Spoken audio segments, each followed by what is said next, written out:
Bismillahirrahmanirrahim. Qala al-musannif rahimahullahu ta'ala rahmatan wasi'atan wa nafa'ana bi ulumihi fid dharaini amin. Berkata pengarang, yakni pengarang kitab Bulughul Maram min Adillatil Ahkam, Syekh Ibnu Hajar Al-Asqalani, ini satu bab menerangkan tentang bab syarat-syarat salat. Qala syarihu rahimahullahu ta'ala rahmatan wasi'atan wa nafa'ana bi ulumihi fid dharaini amin. Berkata pensyarah Syekh Muhammad Muhajirin Amsar Ad-Dari, pengarang kitab Misbahuz Zalam fi syarhi Bulughil Maram min Adillatil Ahkam. Pasyurutu, maka lafaz atau kata syurut jam'u syartin, itu bentuk jamak dari kata syartin. Kata bentuk jamak, maka syurut artinya apa? Syarat, syarat. Wa huwa lughatan al-alamatu. Syarat dalam bahasa Arab secara bahasa artinya al-alamah, artinya tanda. Di Al-Quran pun di surah Muhammad ya, ada sebuah ayat yang menyatakan dan kami tunjukkan syaratnya, maksudnya adalah tandanya.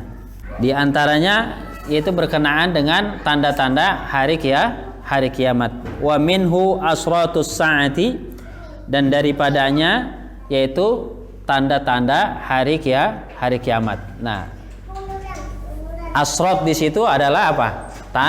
Tanda. Ai alamatuha, artinya tanda-tandanya. Wa istilahan, secara istilah, apa sih syarat-syarat salat itu? Maka didefinisikan syarat-syarat salat adalah mayal zamu min adamihi al-adamu. Jadi ini dua hal ya. Jadi syarat itu adalah, jadi katakanlah ini apa nih? Ini salat. Ini syarat salat. Mayal zamu min adamihi, apa yang menyebabkan atau suatu hal yang membuat konsekuensi, kalau nggak ada ini maka nggak ada ini. Itu syarat sholat, frase yang pertama. Jadi sholat hanya terwujud kalau ada nih syarat ini. Kalau nggak ada ini maka ini nggak ada ini. Seperti itu syarat. Ya kalau kita kan bahasa sehari-hari apa? Misalnya apa? Masuk sekolah kan? Masuk sekolah, katakanlah sekolah dasar. Syarat masuk sekolah dasar adalah anak itu berusia 7 tahun. Kira-kira kalau anak itu belum 7 tahun, bisa nggak masuk sekolah? Bisa nggak? Bisa nggak? Nggak bisa. Kalau secara peraturan. Artinya, kalau nggak ada syarat 7 tahun, maka dia nggak masuk sekolah. Itu yang pertama. Bisa dipahami ya? Nah yang kedua, ini uniknya syarat sholat.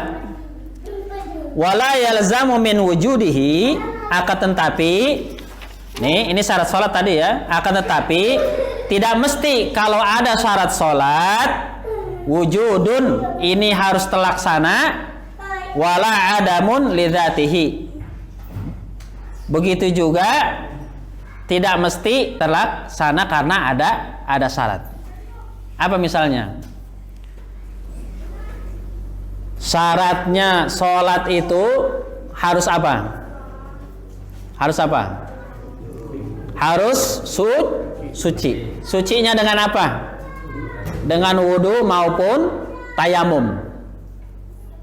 Artinya kalau kita tidak suci, maka kita nggak punya syarat sholat, sehingga kita nggak boleh sholat. Kenapa? Karena nggak suci nih. Jadi syarat untuk sholat harus punya suci, baik dengan wudu atau kalau tidak ada air dengan tayamum.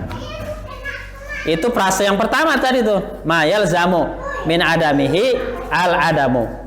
Apa yang mesti kalau dia nggak ada, maka yang ini nggak ada, tujuannya nggak ada, karena syaratnya nggak ada. Tapi ketika kita berwudu, kita udah wudu nih, suci nggak tuh? ketika kita berwudu atau ketika kita tayamum dan kita dalam keadaan suci, mestikah sholat ini terlaksana? Mesti atau enggak? Mesti atau enggak? Enggak mesti. Kenapa? Karena kita bisa milih mau laksanain sholat atau tidak. Nah, itu pengertian dari wala yalzamu min wujudihi wa wujudun wala adamun lidatihi. Dan tidak mesti dari adanya syarat itu mesti adanya sholat dan tiadanya bagi zatnya. Inilah syarat. Jadi artinya apa? Kayak kita nih, syarat masuk bioskop itu harus punya tiket, atau syarat nonton bola harus punya tiket. Kita beli tuh tiket. Kita layak nggak tuh nonton bola? Layak masuk stadion. Tapi mesti nggak kita kasih tiket itu masuk stadion, atau boleh nggak kita robek kita pulang? Boleh aja. Boleh. Jadi itu syarat adalah sesuatu hal yang harus ada untuk mencapai tujuan, tapi syarat itu bisa dipergunakan secara efektif atau bisa ditanggalkan. Kenapa? Karena syarat ini berada di luar ibadah yang menjadi tujuan. Itu namanya syarat. Ya katakanlah wudu. Kita punya wudu. Itu kan syarat wudu suci. Kita punya wudu. Mestikah wudu itu harus terjadi pelaksanaan sholat? Tidak mesti. Kalau orang yang nggak jadi sholat, ya sholatnya nggak jadi terlaksana. Jadi dari pengertian ini kita dapati bahwa syarat sholat itu berada di luar ibadah sholat itu sendiri. Nah itu nandainnya. Jadi syarat sholat berada di luar, di mana berada di luar sholat itu sendiri. Karena nanti ada banyak ya. Ada yang namanya syarat, ada yang namanya sebab, ada yang namanya ilat hukum ya. Ini di ilmu ushul fikih banyak ya. Ada yang nama syarat, ada namanya apa tadi? Ilat, ada namanya sebab. Ada lagi nanti apa namanya? Rukun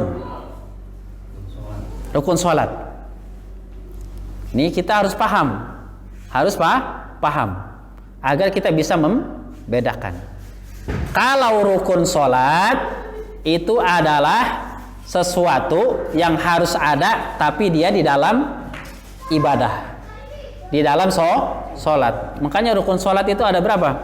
Ada 13 ya, baik yang ucapan maupun perbuatan. Rukun sholat yang kita kenal, misalnya takbiratul ihram. Nggak ada takbiratul ihram, maka nggak sah sholatnya. Nggak sah sholatnya.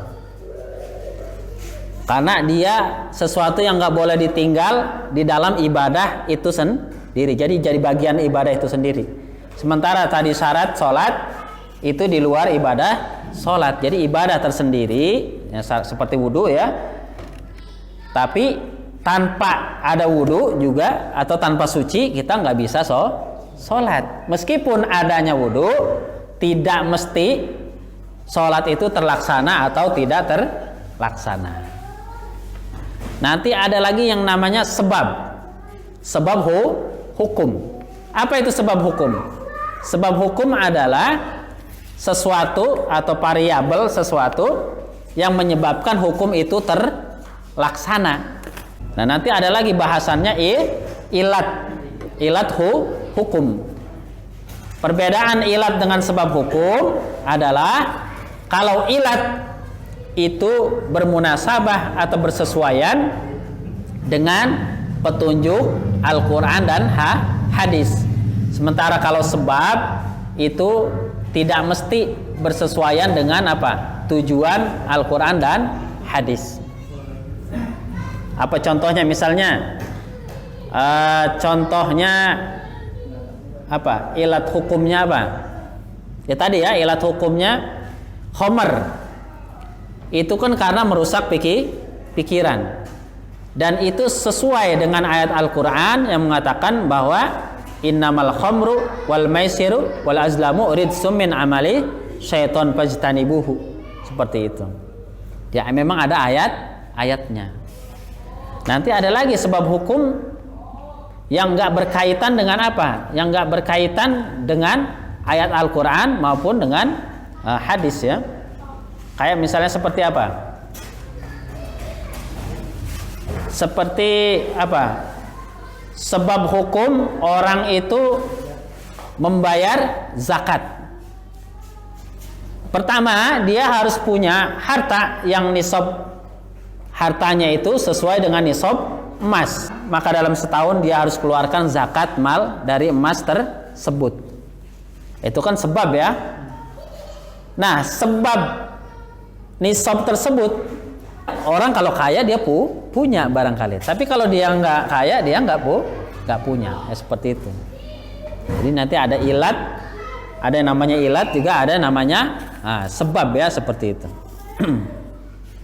Nah, ada lagi yang tadi kita katakan adalah rukun. Rukun adalah apa yang mesti dari tiadanya menjadi nggak sah atau tiada ibadah tersebut, dan dari adanya menjadi ada ibadah tersebut.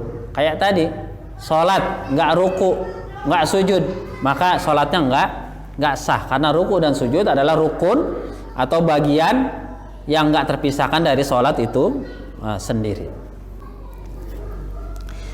Wa yuqalu aidon, makanya dikatakan juga yang namanya syarat adalah ta'liqu amrin bi amrin, ta'liqu amrin bi amrin, tergantungnya satu perkara atau satu persoalan bi amrin dengan persoalan yang lain,